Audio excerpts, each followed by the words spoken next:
donde su valor indica el número medio de ocupaciones por hora, tomando como base un tiempo promedio de ocupación de 100 segundos. Entre estos, pues encontramos el CENTCAL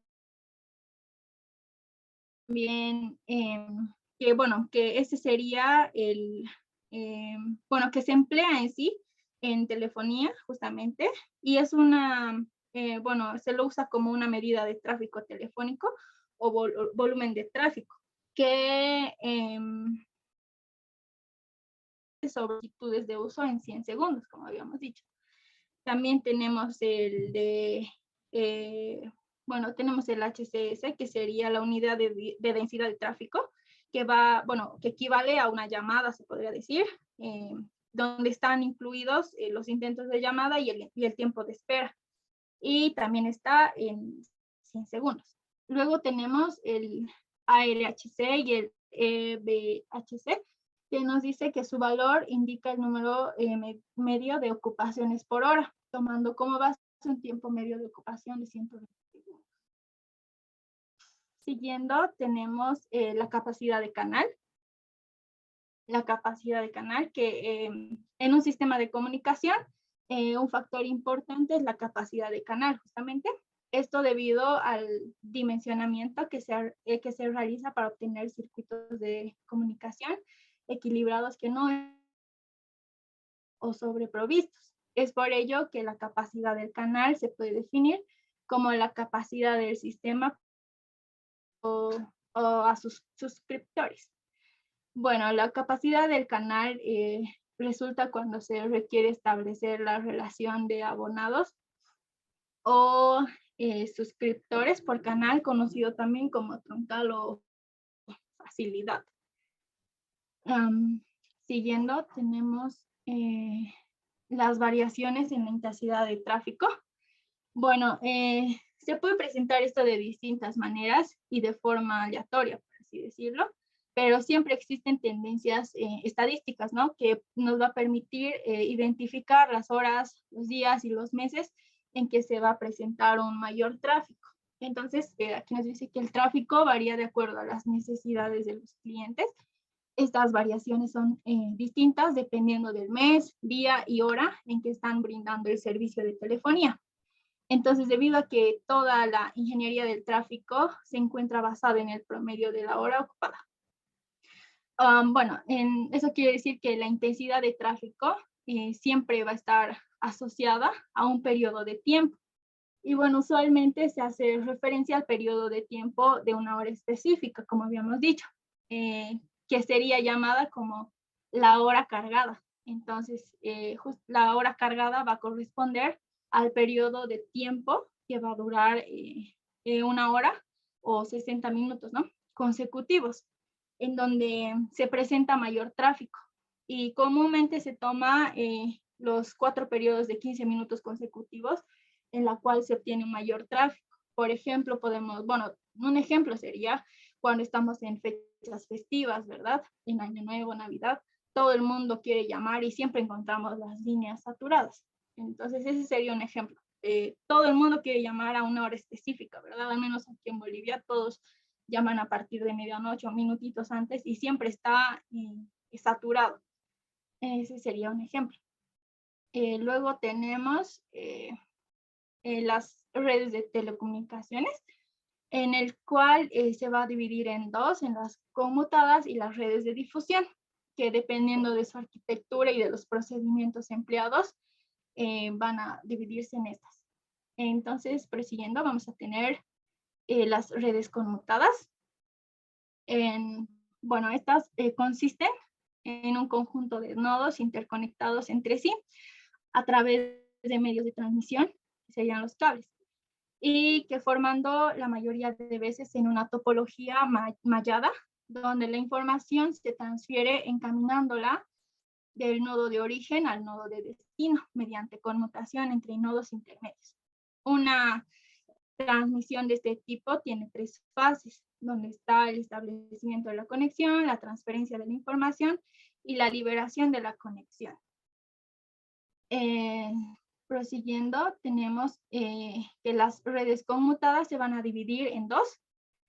La primera va a ser la conmutación de circuitos y la segunda en conmutación de paquetes. En la conmutación de circuitos tenemos que es el procedimiento por el que los nodos se conectan, permitiendo la utilización de forma exclusiva del circuito físico durante la transmisión. Y en cada nodo intermedio de la red se cierra un circuito físico entre un cable de entrada y una de salida de la red.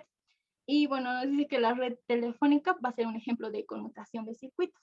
También tenemos lo que es la conmutación de paquetes, que se trata del procedimiento mediante el cual cuando un nodo quiere enviar información a otro, la divide en paquetes. Cada paquete va a ser enviado, ¿no?, por el medio con información de cabecera. Y bueno, en cada nodo intermedio sería por el que pase el paquete, se va a detener el tiempo necesario para que se pueda procesar.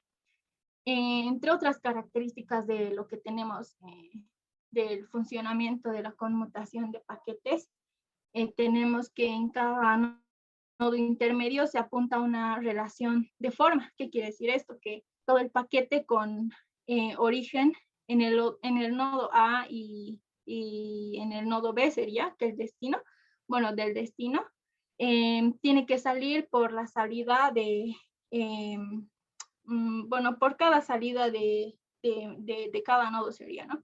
Y bueno, los paquetes también se enumeran para poder saber si se ha perdido alguno en el camino o no. Esas serían algunas de las características de la conmutación de paquetes. Ahora, siguiendo, tenemos que nos dice en una red de conmutación que se establecen canales entre las líneas de entrada y las líneas de salida. Entonces, las líneas de entrada y las de salida pueden ser líneas de abonado, pueden ser líneas de enlace o equipos de conmutación, así como los equipos centralizados necesarios eventualmente para el establecimiento de las comunicaciones. Aquí podemos ver justamente los grupos de entrada, los grupos de salida de las rutas A, B y C.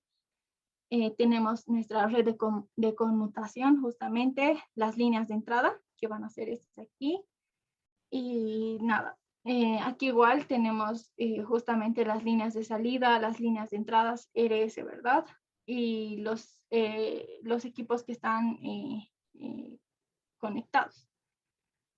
Luego tenemos lo que son las redes de difusión. Bueno, en este tipo de redes, en este tipo de redes no existen intermedios como había ocurrido anteriormente. Todos los nodos están compartiendo un medio de transmisión común por el que la información que están transmitiendo por un nodo es conocida por los demás también. Entonces, entre los ejemplos para las redes de difusión vamos a tener la comunicación por radio, tenemos la de satélite justamente y la comunicación en una red local. Eso sería sobre las redes de difusión. Siguiendo, tenemos el tráfico ofrecido, cursado y perdido. Entonces nos dice que la carga va a ser la intensidad del tráfico cursado y la oferta va a ser la intensidad de tráfico ofrecido. La diferencia entre la oferta y la carga va a ser la intensidad del tráfico rechazado. Entonces, se designa por tráfico de desbordamiento al tráfico rechazado cuando se haya previsto la posibilidad de enviar las ocupaciones rechazadas a otro grupo de líneas o grupo de desbordamiento. Si no existe esta posibilidad, se llama tráfico perdido al tráfico rechazado. Aquí tenemos unas gráficas de lo que es la hora cargada o la hora pico, donde donde lo mide en horas del día y también tenemos otra donde es días de la semana.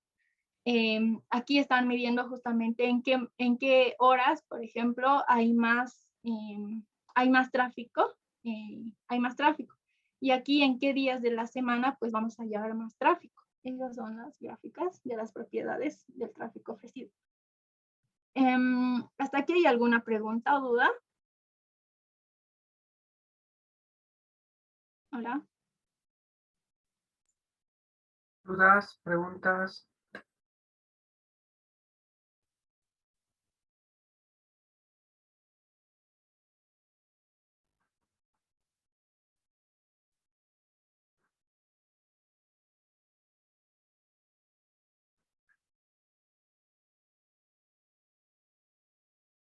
El Erlang sí es la unidad que mide justamente el tráfico, pero también tenemos, por ejemplo, la densidad de tráfico, o sea, es como, bueno, sí, la densidad de tráfico, que no va a ser lo mismo al tráfico en general, ¿no es cierto? Para sacar bueno, el resultado de tráfico en sí, vas a tener que tener distintos valores, por así decirlo. Como había dicho, estaría justamente lo que es el volumen del tráfico o también la densidad del tráfico y esas cuestiones. Pero en sí, el Erlang es lo que define bueno, al tráfico en telefonía. No sé si me he dejado entender. Y no sé si... ¿verdad? ¿Algo más? No sé si respondió a tu pregunta.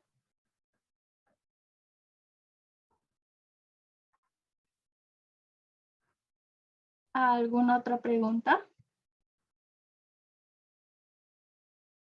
Preguntas prácticamente, ¿para qué nos serviría esto, Adrián? ¿Qué no queríamos sabiendo esto, conociendo estos datos?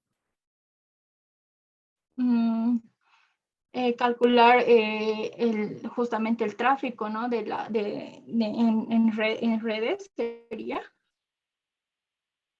ingeniero. ¿Nos serviría solo para calcular el tráfico?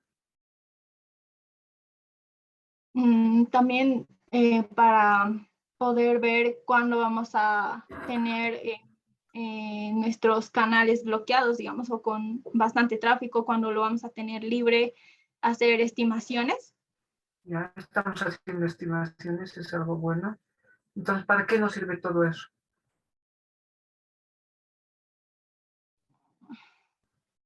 Ya estás haciendo tus estimaciones, ya tienes el tráfico. ¿Qué ganas con esos datos? A ofrecer un mejor servicio. Pero ¿cómo voy a ofrecer un mejor servicio? Si solo sé que de lunes a viernes, pues mi tráfico está casi por el 100%. Entonces, ¿para qué me serviría? Habilitar más canales, ingenieros, así sé que va a haber mucho tráfico en tales días, entonces habilitar más canales para que justamente se descongestione eso. Exactamente, para la planificación. Tú comienzas a ordenar y decir, bueno, pues tengo mucho tráfico, estoy sobre el 90% ya del tráfico. En algunos días, en horas pico, llego a una congestión total. Entonces, tengo que hacer algo, ¿no? Tengo que mover antenas, aumentar más canales. Por ahí tengo solamente 10 canales habilitados y su capacidad, pues habilito los 40 faltantes, ¿no? Entonces, de Fijo esa que forma yo voy ampliando o si ya está Déjame decirte que es 100% la súper antena, pues sencillo. voy a tener Tan que solo colocar debes otra seguir al antena pie de la letra no muy lejos de ahí. ¿Para qué? Para que ayude a ese tráfico, ¿no? y ¿Me dejo podrás entender? crear un menú de Ingeniero. desvíos de llamadas según Esa tus es la idea. necesidades. Para eso nos Podrás sirve crear esto, tu propio menú para sin hacer la importar el rubro planificación que de tu nosotros empresa para necesitamos. que esas llamadas se desvíen al departamento o persona exacta. Si no hay más preguntas, mi compañero va a continuar. Voy a dejar de compartir.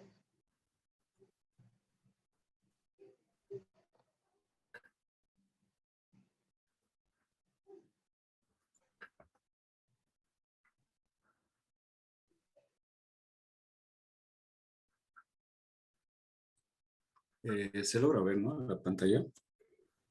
Positivo. Ya, gracias. Sí. Ya.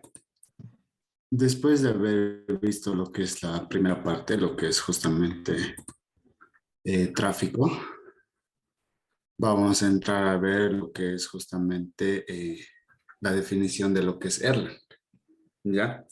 Porque estas dos, bueno, están netamente relacionadas por el hecho de que Erlang es el valor medido de las cantidades de llamadas telefónicas simultáneas en un espacio de tiempo requerido, ¿no?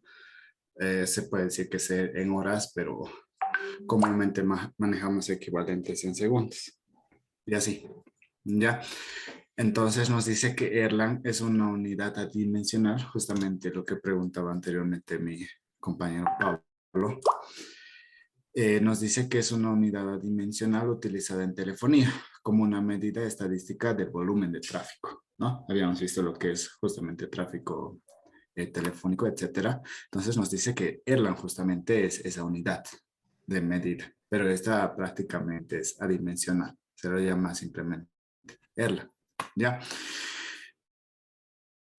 También nos dice que una llamada en un canal específico en una duración de 3600 segundos.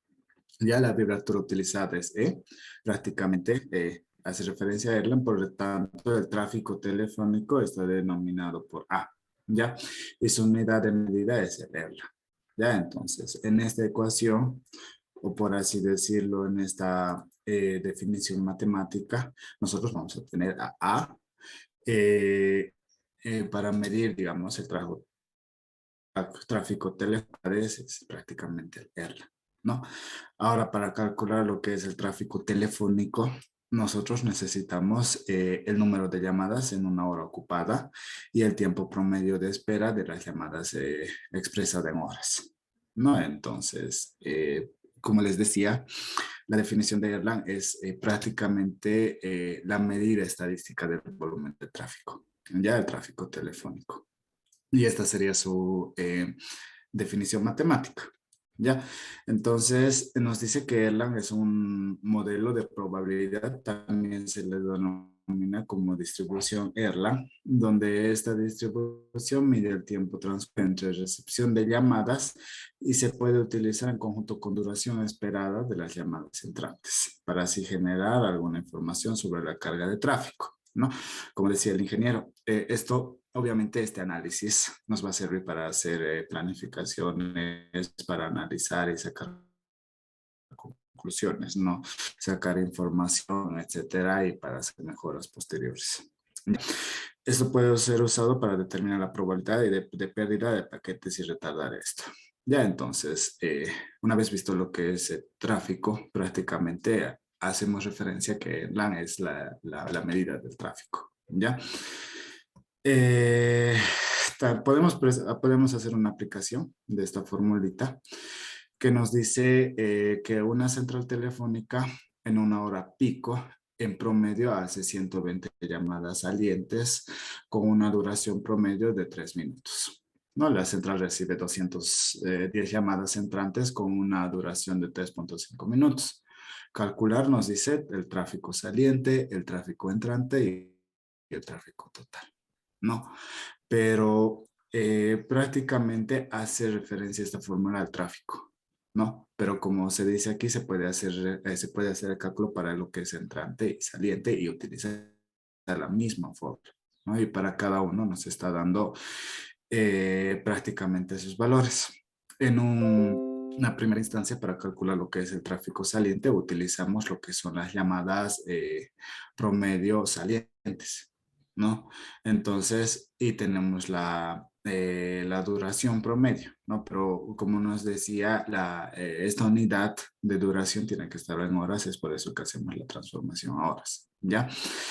Si nosotros operamos, tenemos 6 ya, entonces ese sería prácticamente el tráfico saliente. El tráfico entrante, lo propio, tenemos el valor de lo que son las 210 llamadas entrantes y con una duración de 3.5. Lo único que sería llevarlo a horas esta duración, estas llamadas. Entonces calculamos y sería 12.25 R. Ya, entonces el tráfico total del tráfico total sería igual al tráfico saliente más el tráfico entrante, ¿no? 6 más 12.25, 18.25 R. Ya, entonces sería una aplicación de lo que es cálculo de tráfico. Ya, pasando, vamos a ver un poquito de lo que son las tablas de distribución que hace referencia propiamente a lo que son los tipos de Erlang que vamos a tener. ¿Ya? Entonces, en las telecomunicaciones nos dice el número de circuitos necesarios para atender una función particular se determina a través de de las tablas de tráfico, ¿no? Entonces, estas tablas en ocasiones utilizan palabras servidor en lugar de circuitos, ¿no? Entonces, estas tablas de distribución, llamadas también Erlang, tenemos Erlang B, tenemos Erlang B extendido, Erlang C y la fórmula de Poisson. Ya, entonces vamos a continuación a analizar una por una. Entonces serían los tipos de Erlang, por así decirlo, ¿no? Que hace referencia más que todo a lo que es un análisis de llamadas entrantes, recibidas y bloqueadas, ¿no?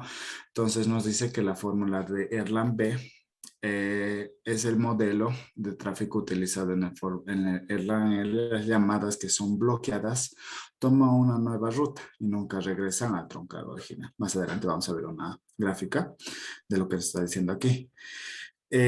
Troncal es un enlace que interconecta las llamadas extendidas con una central telefónica concentrando y unificando varias comunicaciones simultáneas en una sola señal para un transporte y transmisión a distancia, ¿no? Es decir, que el usuario realiza un único intento de llamada en el cual, si no logra establecerlo, será enrutado o bloqueado en otra vez de manera inmediata, ¿no? La fórmula de Erlang E se ocupa principalmente cuando se espera un porcentaje de bloqueo pequeño o cuando no se consideran retroalimentaciones. Justamente eso es lo que nos muestra esta imagen, donde no hay retroalimentación, ¿no? Tenemos una fuente infinita o varias llamadas a la entrada, ¿no? Entonces entran y prácticamente en su primer intento, por así decirlo, esas llamadas son bloqueadas.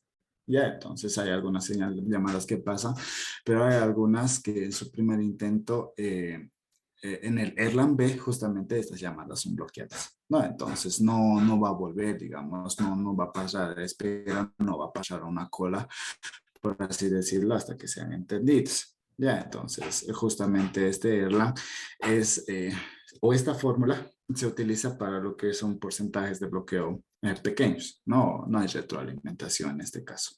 Ya, entonces directamente entran las llamadas y en su primer intento nos dicen, ¿no? Porque vamos a ver los otros Erlang donde entra en una cola y hasta esperar. Ya, entonces, en su primer intento estas llamadas son bloqueadas y algunas recibidas y así, directamente. Ya. Luego tenemos lo que es la fórmula para Erlang B. Y en esta fórmula nos dice que N es el número de canales de servicio, la carga ofrecida y es la probabilidad de bloqueo, ¿no? Entonces se calcula lo que es la probabilidad en función de estos parámetros en Erlang B, que es prácticamente una fórmula, ¿no? Pero en esencia se podría entender así, ¿no? Que estas llamadas sean prácticamente bloqueadas en un primer intento. ¿Ya? Luego tenemos lo que es el Erlang B extendido, modelo de tráfico para la Erlang B extendido, parece que no se nota, pero dice así.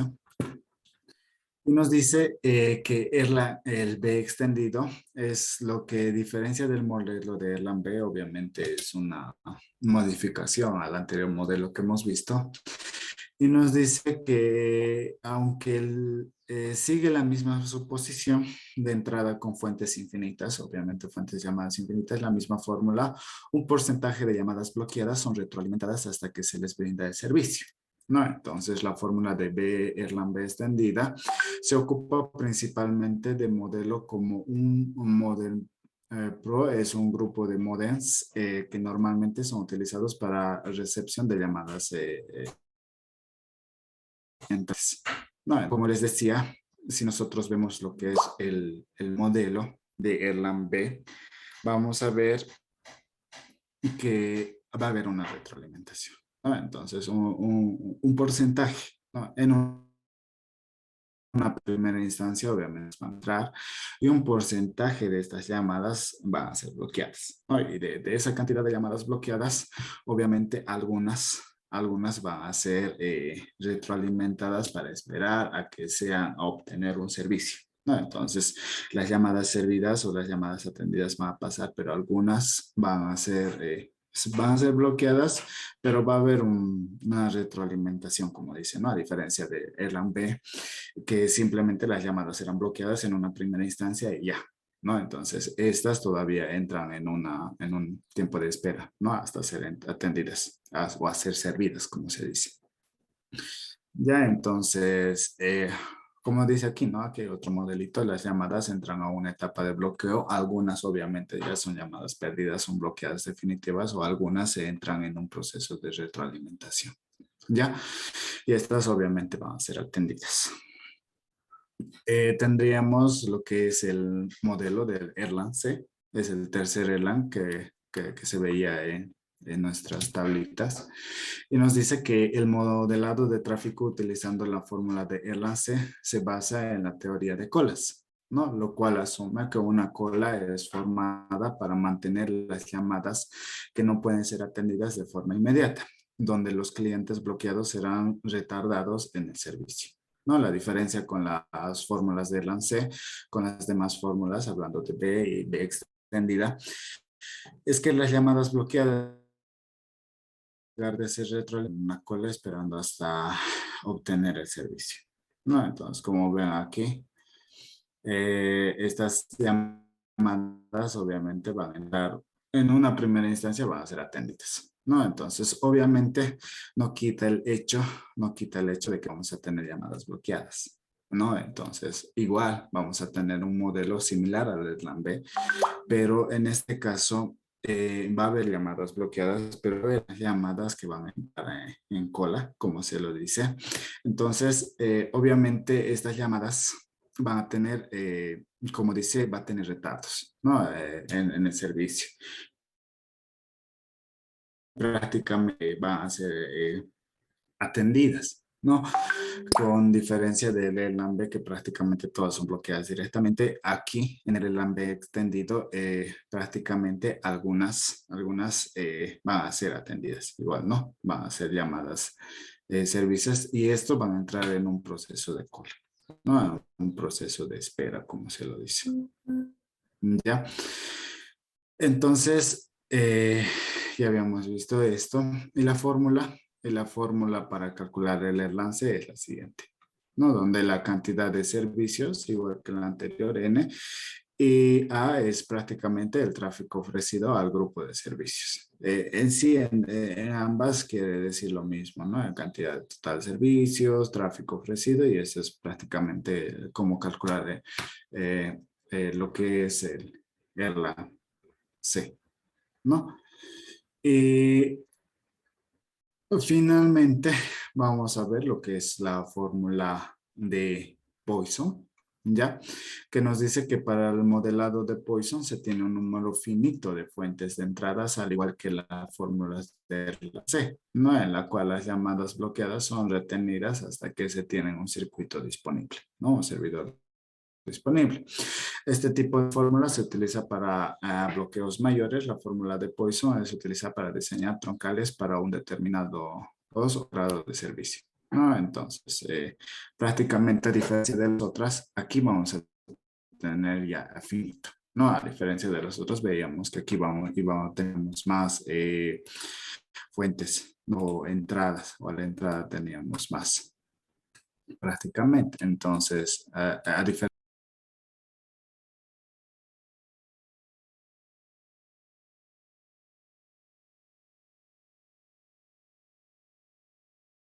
Para solventar esas dudas, tu propio menú sin importar.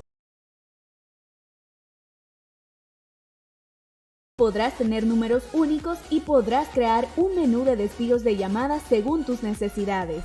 Podrás crear tu propio menú, un menú de desvíos de llamadas según tus necesidades. Podrás crear tu propio menú sin importar el rubro de tu empresa para que esas llamadas se desvíen al departamento o persona exacta, para solventar esas dudas sin necesidad de tener diferentes números para eso. Ahora que sabes las ventajas de nuestro sistema PBX, te cuento cómo lo puedes adquirir. Déjame decirte que es súper sencillo, tan solo debes seguir al pie de la letra cada uno de los pasos que muy detalladamente aparecerán a continuación.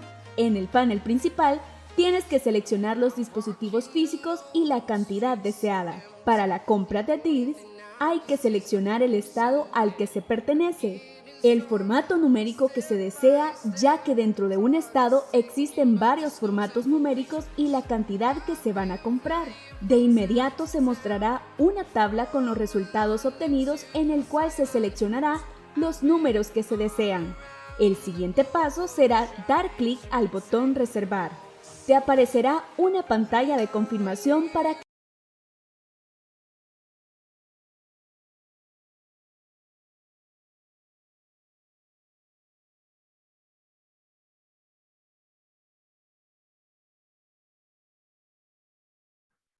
Creo que estamos completos.